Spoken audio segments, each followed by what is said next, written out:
तो याद है गूगल ग्लास, वो चमकदार, हद से ज्यादा हाइप्ड छोटा सा वेरेबल जो तुम्हें 2013 का कोई टेक साइबोर्ग बना देता था और तुम्हारे आसपास के लोगों को खासा बेचैन कर देता था। हाँ, वही ग्लासेस।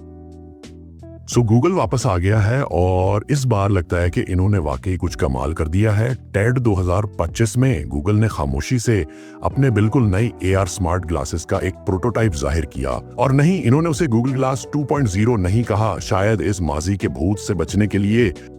लेकिन ये नया वर्जन, ये ज्यादा स्मार्ट, ज्यादा स्लीक और सच कहूं तो अब तक की सबसे ज्यादा मुफीद चीज है जो उन्होंने बनाई हो। आज हम तफसील से देखेंगे कि ये ग्लासेस असल में हैं क्या, ये कैसे काम करते हैं, ये क्या नहीं करते, और ये असल गूगल ग्लास के मुकाबले में कामयाब क्यों हो सकते हैं। वही ओरिजिनल वर्जन जो इतना बुरी तरह फेल हुआ कि एक मीम बन गया।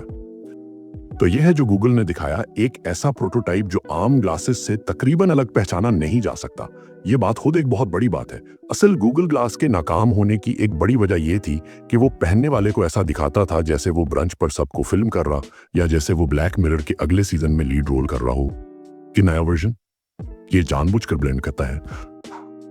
बात सिर्फ लुक्स की नहीं है, ये ग्लासेस स्मार्ट है, मतलब वाकई स्मार्ट। ये गूगल जेमिनी है ऐसे पावर्ड है, और उसका मतलब यह है कि आपको real time translation, visual search, memory assistance और भी बहुत कुछ मिलता है बगैर अपना फोन निकाले।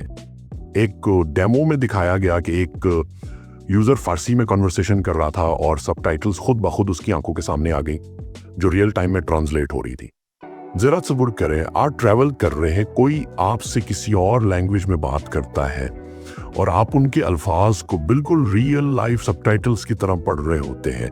ना कोई ऑकवर्ड तरीके से गूगल ट्रांसलेट के साथ झंझट, ना ये दिखावा कि आपने छी ममनून का मतलब बाकी समझ लिया है। एक और फीचर जिसे मेमोरी कहा जाता है, आपको ये याद रखने में मदद देता है कि आपने अपनी चीजें कहाँ छोड़ी थी या किसी ने आपको चंद घंटे पहले किया कहा था। ये ऐसा है जैसे आपके पास फोटोग्राफिक मेमोरी हो, अगर आपकी मेमोरी को कोई $1 ट्रिलियन टेक कंपनी चला रही हो। ना अब बात करते हैं कि देखिए ये काम कैसे करता है। पिछली बार की तरह पूरा कंप्यूटर आपके टेम्पल में फिट करने की कोशिश के बजाय गूगल ने ग्लासेस को हल्का और स्लिम रखा है। असल प्रोसेसिंग आपके फोन में होती है जो आपकी पॉकेट में रहता है। ग्लासेस एक तरह का डिस्प्ले और सेंसर हब है जो एक फुल कलर डिफ्रैक्टिव वेवगाइड इस्तेमाल करते हैं, जो कि राइट लेंस में एम्बेडेड होता है।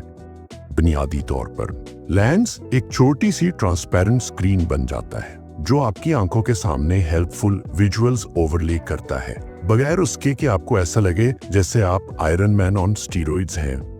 और जो चीजें आपको नहीं मिलते वो भी उतनी ही अहम है। कोई क्रीपी ऑलवेज ऑन कैमरा नहीं जो लोगों की तरफ पॉइंटेड हो, कोई ऑकवर्ड ब्लिंकिंग कंट्रोल्स नहीं, और ना ही कोई ऐसे फ्लैशिंग लाइट्स जो लोगों को ये सोचने पर मजबूर करते हैं कि कहीं वो ग्रोसरी स्टोर में लाइव स्ट्रीम तो नहीं हो रहे। गूगल ने वाकई अपने पिछले गलतियों से सीखा है, और यही शायद सबसे इंप्रेसिव बात है। उन्होंने सिर्फ बेहतर हार्डवेयर नहीं बनाया, बल्कि उन्होंने पूरी एक्सपीरियंस को दोबारा डिजाइन किया है ताकि वो कम डिसरप्टिव, ज्यादा हेल्पफुल और कहीं ज्यादा ह्यूमन लगे। अब अगर हम वाकई समझना चाहते हैं कि गूगल्स का नया डायरेक्शन कितना इंप्रेसिव है, तो हमें थोड़ा जूम आउट करना पड़ेगा और देखना पड़ेगा कि बाकी सब AR स्पेस में क्या कर रहे हैं। क्योंकि सच ये है, गूगल अब उस गेम में अकेला नहीं है। हकीकत में वो एक ऐसे रिंग में कूद पड़ा है जो पहले ही हैवी वेट कंटेंडर से भरा हुआ है। चलें एप्पल से शुरू करते हैं। एप्पल्स विजन प्रो बुनियादी तौर पर गूगल्स की नई ग्लासेस के बिल्कुल ऑपोजिट है। सटलिटी के बजाय ये स्पेक्टिकल को एम्ब्रेस करता है। आप सिर्फ एक मामूली स्पेक्स नहीं पहन रहे, आप एक full on ski goggle headset पहन रहे हैं जो लगता है जैसे नासा के मार्केटिंग डिपार्टमेंट ने डिजाइन किया हो। साफ बात करें तो ये एक इनक्रेडिबल पीस ऑफ टेक है।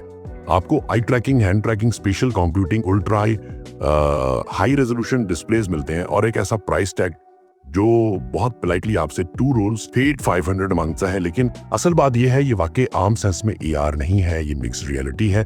ऐसी चीज जो आप घर में या ऑफिस में यूज करते हैं, ना कि ग्रोसरी स्टोर में चलते हुए या फ्लाइट पकड़ते वक्त। विजन प्रो आपके मैकबुक को रिप्लेस करना चाहता है। गूगल्स ग्लासेस सिर्फ ये चाहते हैं कि वो चिपके से आपको बता दें कि आपका गेट कौन सा है, और शायद याद दिला दें कि आपने अपना वॉलेट कहाँ रखा था। मुख्तलिफ टूल्स यानी मुख्तलिफ गोल्स। और फिर आता है मेटा, जिसने मेटावर्स में चंद $1 बिलियन जला देने के बाद अपनी तवज्जो एक कहीं ज्यादा प्रॉमिसिंग चीज पर मरकूज कर लिया, स्मार्ट ग्लासेस। उनके रे-बैन मेटा ग्लासेस जो लक्सॉटिका के साथ कोलैबोरेशन में रिलीज हुए हैं, शायद गूगल्स के अप्रोच के सबसे करीब है, कम से कम स्टाइलिस्टिकली। ये आम सनग्लासेस की तरह दिखते हैं, फोटोज ले सकते हैं और आपको मेटा के एआई असिस्टेंट से बात भी करने देते हैं। लेकिन जहां मेटा के ग्लासेस स्टाइलिश और फन है, वो वही इंफॉर्मेशन ओवरले या कॉन्टेक्सचुअल अवेयरनेस फ्राहम नहीं करते जिसकी तरफ गूगल बढ़ रहा है। ये फोटोज लेने और क्विक वॉइस आंसर्स के लिए अच्छे हैं। गूगल आपके फील्ड ऑफ व्यू को एक इंटेलिजेंट लेयर ऑफ इंफॉर्मेशन में बदलने की कोशिश कर रहा है, फिर से मुख्तलिफ फिलॉसफी।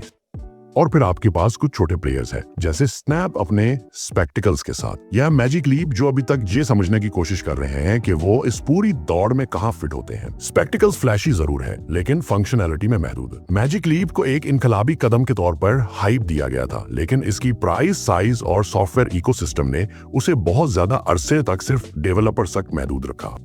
जो चीज हम अब देख रहे हैं वो सोचने के अंदाज में एक तब्दीली है।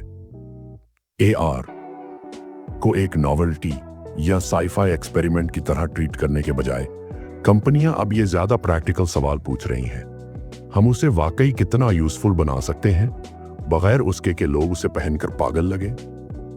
यही वो जगह है जहां गूगल्स के नए ग्लासेस निशाना लगा रहे हैं। ये ना तो कोई मुकम्मल वर्चुअल वर्ल्ड्स हैं और ना ही आपके डेस्कटॉप का मुतबादिल। ये असिस्टिव एम्बिएंट कंप्यूटिंग है, इतने स्मार्ट कि आपकी मदद कर सके और इतने सटल कि आपको याद भी ना रहे कि आपने कुछ पहना हुआ है। और शायद, सिर्फ शायद, यही वो AR वर्जन हो जो आखिरकार कामयाब हो जाए। अब अगर ये सब कुछ आपको AR ग्लासेस के लिए एक्साइटेड कर रहा है, लेकिन आप गूगल के प्रोटोटाइप के मार्केट में आने के लिए 2 साल इंतजार करने के मूड में नहीं, तो खुशखबरी है, अभी भी कुछ बहुत जबरदस्त ऑप्शंस मार्केट में आ चुके हैं। हर एक स्मार्ट ग्लासेस के फॉर्मूला पर अपना अलग अंदाज पेश कर रहा है। ये 5 साल पुराने लेफ्ट ओवर मॉडल्स नहीं है, ये ब्रांड न्यू रिलीजेस हैं और ये बालाखिर वो कुछ डिलीवर करना शुरू कर चुके हैं जिसका AR ग्लासेस से वादा किया गया था। मिसाल के तौर पे X3L Air 2 Pros एक डिस्क्रीट डिजाइन में बिग विजुअल्स प्रोवाइड करते हैं। आपको अपनी आंखों के सामने एक फ्लोटिंग 30 इंच वर्चुअल स्क्रीन मिलती है जो मूवीज देखने, गेमिंग या अपने फोन को पर्सनल IMAX में बदलने के लिए जबरदस्त है। और डिमिंग फीचर्स के साथ जो ग्लेयर और आई स्ट्रेन को कम करने में मदद देते हैं, ये AR डिस्प्ले एक्सपीरियंसेस में से एक सबसे पॉलिश्ड एक्सपीरियंस है। या अगर आप गेमर हैं तो Lenovo के Gen 2 Legion ग्लासेस शायद आपकी पसंद बन जाएं। Lenovo ने उन्हें खास तौर पे ऑन द गो गेमिंग के लिए डिजाइन किया है। यह सीधा आपके फोन, लैपटॉप या यहाँ तक कि स्विच में प्लग हो जाते हैं और आपको एक मैसिव 120 हर्ट्ज वर्चुअल स्क्रीन देते हैं। उनमें बिल्ट इन स्पीकर्स भी हैं और सरप्राइजिंगली एक बहुत अच्छा माइक सेटअप भी मौजूद है। जरा सोचें ये फ्लाइट्स और बस राइड्स को कितना आसान बना सकते हैं। और कुछ दीगर काबिल जिक्र ऑप्शंस में शामिल है XR1 Rio Air 3S, which are Pro XR glasses। तो हाँ, अगरचे गूगल्स AR ग्लासेस मुस्तकबिल हो सकते हैं, मगर अभी भी कुछ काफी फ्यूचरिस्टिक ऑप्शंस मार्केट में मौजूद हैं। कमेंट्स में जरूर बताएं उनमें से कौन से आप वाकई पब्लिक में पहनना चाहेंगे। क्या आप गूगल्स रिलीज का इंतजार कर रहे हैं या जो अभी दस्तयाब है उसमें डाइव करने के लिए तैयार हैं? अगर आपको यह ब्रेकडाउन हेल्पफुल लगा हो तो लाइक जरूर करें और लेटेस्ट टेक पर मजीद डीप डाइव्स के लिए सब्सक्राइब करना ना भूलें।